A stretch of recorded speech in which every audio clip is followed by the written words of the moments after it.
Le titre suivant apparaît. Journée internationale des personnes handicapées.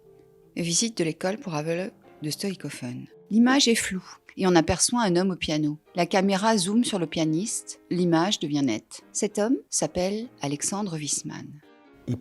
Je suis une personne aveugle et je perçois les choses différemment.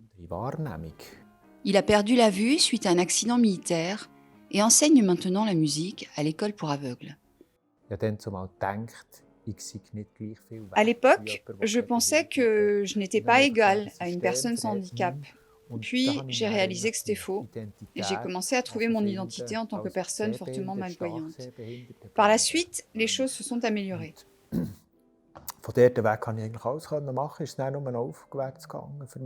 Monsieur Wiesmann et son élève Lucius sont assis l'un en face de l'autre et interprètent un duo.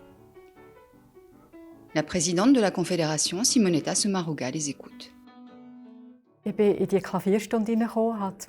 Je suis arrivée pendant la leçon de piano et j'ai vu deux personnes faire de la musique ensemble. Au début, j'ai juste écouté cette musique. Ce n'est que plus tard que je me suis rappelé que les deux musiciens étaient aveugles. Simonetta Sommaruga et Alexander Wiesmann sont assis à une table et discutent. La présidente de la Confédération s'engage pour que les personnes handicapées soient intégrées au mieux dans la vie de tous les jours. La loi sur l'égalité pour les personnes handicapées nous confère un mandat légal. Cette année, par exemple, j'ai demandé au Parlement d'octroyer plus de moyens au CFF afin de mettre en œuvre les mesures nécessaires plus rapidement. Ce sont certes de petites avancées, mais elles sont importantes. J'aimerais aussi apporter ma contribution. Aujourd'hui, nous prenons conscience que la politique a également un rôle à jouer à cet égard. Alexander Wiesmann scanne un texte avec son téléphone portable. Le téléphone portable lit ce qui a été scanné. Lorsque l'on pense ouvrir une boîte de petits pois et que l'on réalise qu'en fait, elle contient des pois chiches, on se dit « mince alors !» Il y a un harnais pour chien d'aveugle par terre. Le pianiste s'en empare et le met à son chien.